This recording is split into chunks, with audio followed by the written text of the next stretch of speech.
Sierra Madre, isang bayani. Sa silangang bahagi ng Luzon, may isang higanteng natutulog. Ang kanyang pangalan ay Sierra Madre. Hindi siya nagsasalita, ngunit ang kanyang luntiang likod ay nagsisilbing pananggalang para sa mga bayan. Kilala niyo ba siya? Ang tanong ni Apo Helio. Siya si Sierra Madre, isang inang tahimik na nagbabantay sa kanyang mga anak habang sila'y mahimbing na natutulog. Ngunit may mga panahong ang kapayapaan ay nababasag.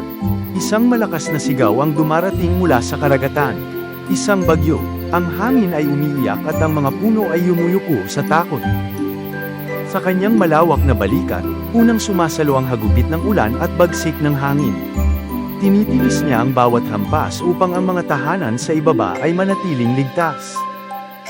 Subalit sa kabila ng kanyang kabayanihan, sino ang nagpapasalamat? May mga kamay na walang awa siyang sinusugatan. Bawat punong pinuputol ay tila isang hiwa sa kanyang balat. Bawat bato na tinatabas mula sa kanyang paanan ay masakit sa kanyang dibdib.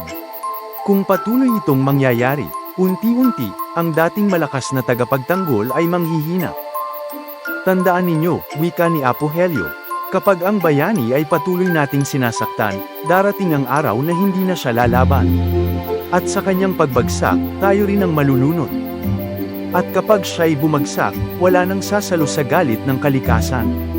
Ang mga ilog ay aahon at lalamunin ng mga bayan. Ngunit hindi pa huli ang lahat.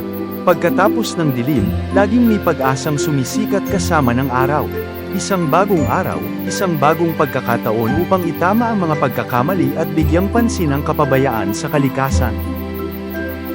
Alagaan natin ang ating inang kalikasan, wika ni Apo Helio, sapagkat kapag inalagaan natin si Sierra Madre, aalagaan din niya tayo. Siya ang ating bayani, at tayo ang kanyang pag-asa. Dahil sa huli, hindi lang siya bundok na nagtatanggol sa atin. Siya ay paalala, na ang tunay na kabayanihan ay ang tahimik na pag-aalaga sa mundo.